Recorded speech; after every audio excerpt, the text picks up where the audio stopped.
de qué tratamientos farmacológicos son los habituales en esta enfermedad y cuáles son los más efectivos.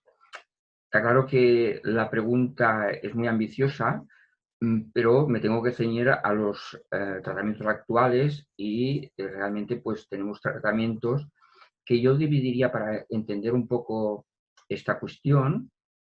Es que hay los tratamientos farmacológicos que actúan, diríamos, bastante directamente sobre la enfermedad o intentando reponer aquellas alteraciones que se producen en una serie de neurotransmisores, que estos neurotransmisores actúan sobre funciones mentales superiores, que diríamos, es decir, funciones cognitivas, que es la memoria, el lenguaje, habilidades manuales, etcétera, ¿no? Entonces, esto es un grupo de medicamentos que se llaman anticolinestérasicos y ayudan a aumentar este neurotransmisor que se llama acetilcolina.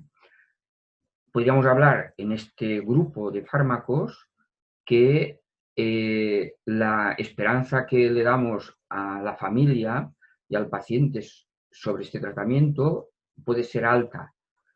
Si tenemos que ser sinceros desde el punto de vista médico, la eficacia que da es relativamente muy baja.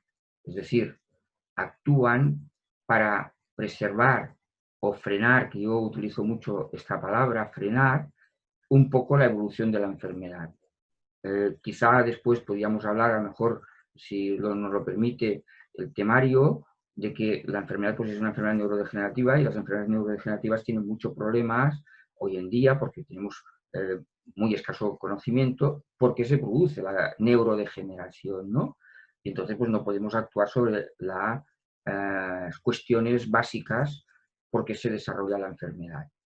La otra cosa sería hablar de qué fármacos utilizamos otro grupo que es para controlar alteraciones que llamamos conductuales, alteraciones de funcionamiento de la persona. Es decir, sabemos que estas personas, aparte de tener alteraciones mentales de tipo pérdida de memoria, alteraciones del lenguaje, etc., tienen trastornos de conducta, de comportamiento. Entonces, utilizamos otro tipo de tratamientos que son para controlar estas conductas, ¿no? Entonces, en principio, estos fármacos son normalmente psicofármacos, es decir, son, así para decir el nombre más popular, son tranquilizantes. Son de diferente índole porque unos sirven para controlar más la conducta a la mejor, otros porque si tienen insomnio, otros si tienen ansiedad, otros si tienen estados de ánimo un poco decaídos, etc.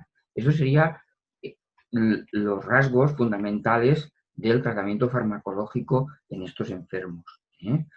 Siguiendo un poco el guión, sería que en todas estas fases, en todas las fases que se toman estos medicamentos, estos mismos medicamentos, y qué efectos secundarios pueden tener a largo plazo. Es decir, los fármacos que tenemos hoy en día, primero, el primer grupo que hemos dicho, los utilizamos sobre todo en las fases iniciales, porque cuando la neurodegeneración ha sido muy aumentada, o sea, muy alta, estos fármacos ya no se pueden utilizar porque tienen poco o se ha demostrado mucho menos efectividad. En cambio, los psicofármacos sí que se tienen que utilizar seguramente a veces ir cambiando dependiendo de los cambios de conducta y de comportamiento, y a lo mejor pues, hasta el final de la enfermedad, ¿no? de que el paciente pues vive, ¿no?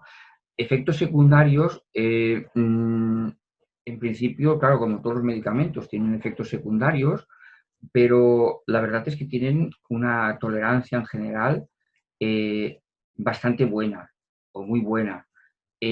Siempre, claro, teniéndolos en cuenta cómo los utilizamos, a qué dosis los utilizamos, sobre todo los psicofármacos, se tienen que hacer siempre de menos a más. En esto de menos y más me refiero de menos dosis a más dosis. En cambio, los otros fármacos que son más directamente actuando, como decía antes, sobre los neurotransmisores, son dosis estándar.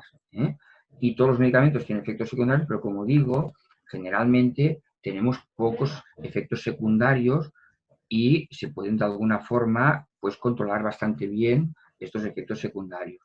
No quiero decir que algunas veces hay que suspender el tratamiento o dentro de los fármacos hay que cambiar por otro y con esto nos vamos manejando. El efecto que me preguntan, no sé si quizá esta duda, ¿no? Del efecto rebote de la quetiapina y de los parches que se utilizan en la espalda. Lo que es la quetiapina en principio no tiene por qué tener efectos rebote. Los efectos rebotes se producen a veces en fármacos más psicofármacos de las benzodiazepinas. También aconsejamos no utilizar benzodiazepinas porque también disminuyen los efectos de atención, de concentración, de la memoria, por tanto, los tenemos en segunda línea. La quetiapina es un buen fármaco dentro de los fármacos estos que se llaman tranquilizantes mayores y que sirven para el control de conductas, es el que nosotros los neurólogos consideramos mejor. ¿Por qué? Porque tiene menos efectos secundarios. Los otros tienen efectos más de tipo parkinsoniano y entonces tenemos que evitar, sobre todo en la gente mayor, que es muy propensa a desarrollar efectos de ese tipo parkinsoniano, ¿no? En cuanto a los parches que se ponen en la espalda o también se pueden poner en la parte anterior, en el tórax, en la parte frontal del cuerpo, pues en principio a veces se dan más que nada reacciones de tipo dérmico, es decir, se les hace una erupción que cuando los quitan dejan una erupción de tipo dérmico, o sea, de dermatitis, y que, claro, a veces no hay más solución que cambiar y no dar esto en forma de parches, sino dar en forma de pastillas, en forma de vía oral, ¿no? También aconsejamos normalmente que estos parches cuando se quitan, normalmente se tienen que mejor poner un poco de crema suavizante, esta hidratante, en el momento que se quita al día siguiente, porque como el parche siguiente del día siguiente se va a poner en otro lugar, pues para que la piel aquella que está un poco con un poco de eritema, un poco rojiza, se mejora con esto. Luego, también tengo aquí, dice, ¿qué es lo que tengo que hacer por la noche? ¿Levantarme o dejarla llorar? A veces la medicación para dormir le funciona y a veces no. Bueno, claro, sabemos todo el mundo que los fármacos no son a 100% eficaces y tenemos a veces que, aunque le des una pastilla para dormir o un tranquilizante para estar mejor tranquila aquel paciente, pues a lo mejor no duerme. Claro, no duerme o se pone a llorar o puede pues, levantarse e incluso pues, pedir que se va a trabajar, ¿no? Porque yo en esto de las noches siempre digo una, eh, una forma de explicarlo que a veces a la familia o al cuidador le cuesta entender, pero que quizá esto les ayuda, ¿no? Les digo que el paciente con Alzheimer no tiene reloj. Es decir, yo siempre pongo el ejemplo que cualquiera de nosotros nos despertamos una noche y vemos el reloj y decimos, uy, las 3 de la madrugada, ¿no? ¿Y qué hacemos? Pues intentamos darnos media vuelta y dormir. Entonces, el paciente como no tiene esta facilidad para planificar, para saber lo que se tiene que hacer, no mira el reloj. Lo que hace es que se despierta y para él es la hora de levantarse.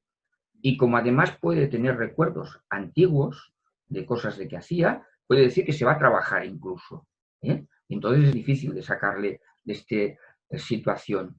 Y claro, yo siempre digo que lo mejor, en estos casos yo también aconsejo a veces que si les pasa muy a menudo, pues que tengan una pastillita a punto para subsanar esta situación puntual que pasa. La otra también es actuar no farmacológicamente, sino pues buscar un poco la distracción y yo qué sé, desde hacerle una infusión de una tila o cualquier entretenimiento, cosas así, y luego pues al cabo de 10 minutos, cuarto de hora, cosas así, invitarlo a que otra vez se acueste. Como también la memoria, estamos siempre en ventaja, ¿no? Porque pues lo que tenemos con él es que, con aquella persona, es que él no recuerda, ¿no? Y se ha podido levantar angustiado o preocupado o queriendo hacer una cosa, lo que sea, si le distraes, al cabo de unos minutos, aquella persona no se acordará de aquella idea que tenía en un principio y por tanto la puedes reconducir otra vez. Esto sería lo fundamental.